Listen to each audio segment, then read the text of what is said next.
This is by far the most intense Yahe ceremony I've been to this moment, and even if it's quite a while ago, I feel this is a kind of story that shows how a ceremony can get out of control and be very dangerous for the whole group. To the day where the event took place, I'd had 4 years of experience with many ayahuasca ceremonies, but none of them could prepare me for this one. The main reason why I went to this ceremony is because I wanted to clear a dispute I had with a good friend. I'll call him D. He is also known for all the ceremonies and events he organizes around the area I've lived at this time, inviting tribes from Brazil, experienced medicine people from Europe, and Taitas, healer level, from Colombia, like in this ceremony. The Colombian Taita to this day is acknowledged worldwide, but I'm sure that he had not experienced a ceremony like this either. But thinking about that reminds me that he had mentioned a ceremony in which someone at some point attacked him with a machete and almost killed him because he thought he was the devil. So after thinking a long time about going, I finally decided to go and clear my friendship with D. Also, I'd like to get to know the Taita who's about to come and experience the ceremony in Spanish, my second native language, which I had not experienced for a long time. With a very mixed, weird mental and emotional sense of self, like always before ceremony in my case, I am going on a 1-hour drive to my friend's little house next to a forest. I am one of the first ones arriving at my friend's place in the evening, and after giving D a good old friend hug, I get to know the Taita and his friend who's helping guide the ceremony. God bless him forever. You'll see later why. The Taita is a very young guy, which surprises me, but I felt that he had a lot of experience.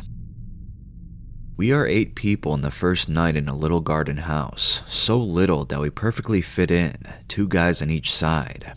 I am in front of the Taita, and his helper and I will be translating the whole 2 nights, which was a nice task to train my memory and other mental abilities. On the right wall sits D and another friend we'll call J. On my left sits a friend called E, and on the left wall are sitting 2 women. Introducing the first night's ceremony, the Taita mentions how strong and long cooked his medicine is, 6-day reducing procedure, normally like 2 to 3 days, and that on one occasion, they had to tighten a wild gone guy to a tree because of the strong effects. This little information already bothered me a bit, but I thought everything was going to be alright. As the Taita serves the first cup to a woman, almost as much volume as a coffee mug, I am even more bothered about how this will end. The woman refused to drink it at all, which the Taita was not happy about and tried to convince her. I cannot remember perfectly if she drank all of it or not, but at some point, it was my turn. I drink it all and feel almost immediately some little effects. I feel that this medicine is way more powerful than I have experienced before. The first night was pretty calm. Incredible open and closed eye visuals, beautiful stories from the Taita from the Colombian indigenous tribes, and a lot of music in which I also took a part with guitar. There were some hardcore confusing moments, but this was still something I could handle. D and I could clean some things between us, but there was still some stuff to look at.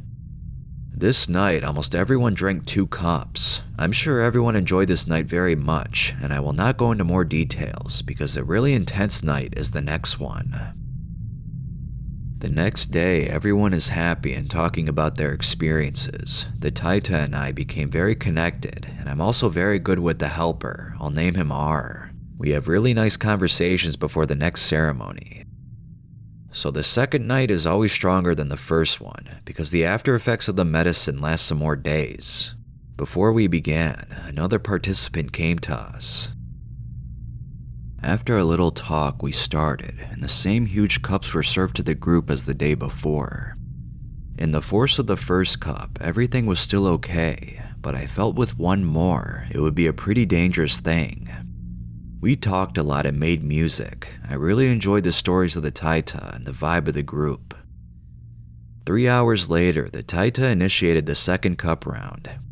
Nobody really wanted to have another, but the Taita said that we should not deny the medicine out of fear, which sounded right at the moment.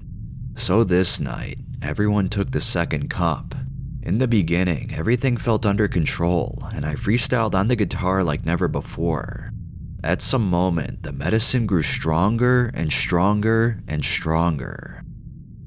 I did not know to which level this was going. My friend Dia and I started to communicate telepathically, and then I came over to him.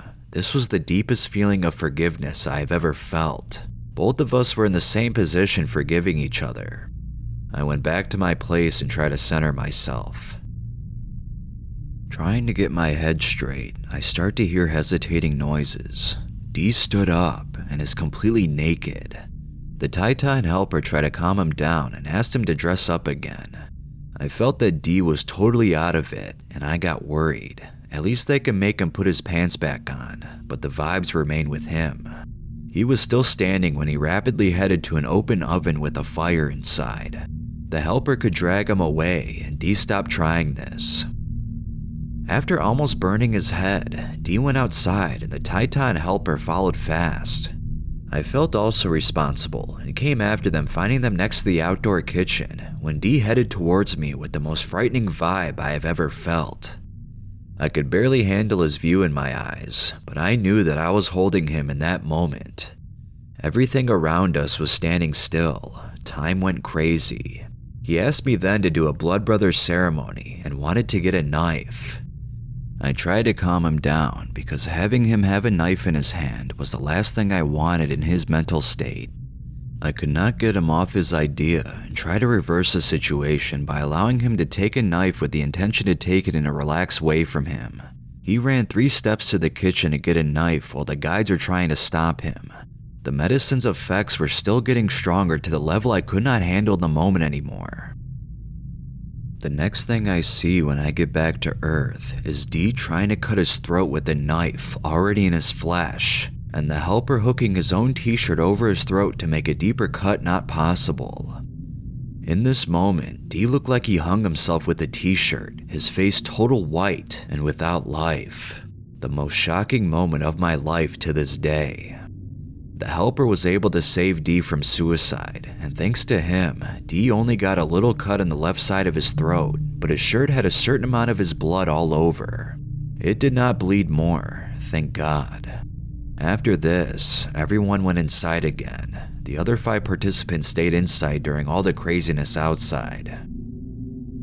6 hours in, and the vibes were still heavy, and no one knew really how this ceremony will continue. If you think the medicine was now wearing off, you were very wrong. It was incredibly hard for me to focus myself to the point I totally lost it. I lay on my back and went to a universe where nothing matters anymore. No age, no title, no situation, really nothing. Not even the worst moment of my life some minutes ago.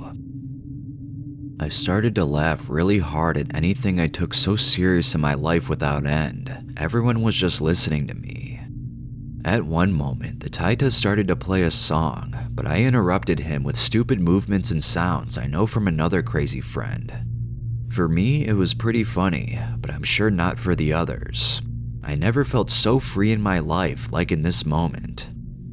Reminding me of Dee, I started to laugh very hard again. I insulted him how stupid he was and that he should suck my dick.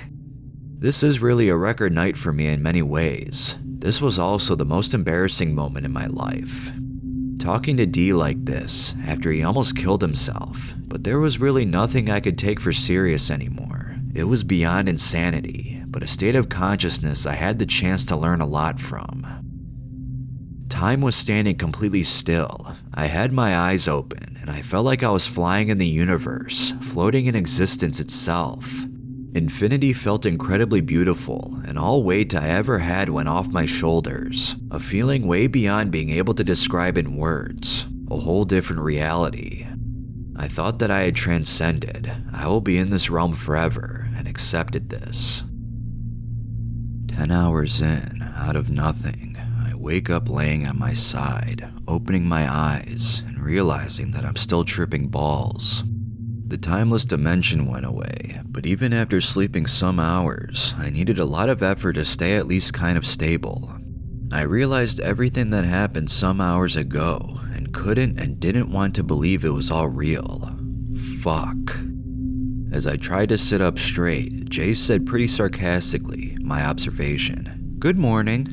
I was not sure how to handle all this. I looked around and everyone looked pretty weird and stressed. I just prayed to God it was not because of me. The vibes were still very intense and not relaxed at all, and I am still frying hard. It felt like D could go crazy at any moment again. Everyone felt this. D started to complain that no one took care of the water and that no one helped him with tidying the things inside his little house. I could not believe what he was saying after all. He started to guilt the Taita for what happened and mentioned the other ceremony the Taita was planning later at the house, but in some months. D was the only one putting his finger upwards with a smile full of craziness. The vibes were unbearable. One of the two women started to put D in his place and said that he had the responsibility for himself. The Taita tried also to explain himself, but D was in his rage where nothing enters his consciousness. The Taita looked very weak, maybe because he drank 3 cups last night to try to handle me, he told me later. There was a vegetarian chili ready to eat, but no one was hungry. Everyone felt uncomfortable and wanted to leave. The Taita and his helper left first. We all helped to clean the house to leave it nice. I heard D saying in one moment while we were cleaning that he would end it after every participant is gone. This sounded like he just wanted to be heard, so after some time we were all ready and people were leaving. I'd been with D to the end and told him that I'll be there for him with whatever happens. After some minutes, I took my stuff and drove home. D did not kill himself afterwards, and he's good to this day as I'm writing this. I met him some weeks later and was seriously bothered about the encounter. I imagined him pointing a gun at me, but this was luckily not the case. He said that he felt that I was manipulating him during the ceremony and gave me the guilt for his actions. I couldn't take this seriously and told him my viewpoint of all that happened. It was a short meeting, and I left to go back home. From that day until now, we're more like guys who know each other.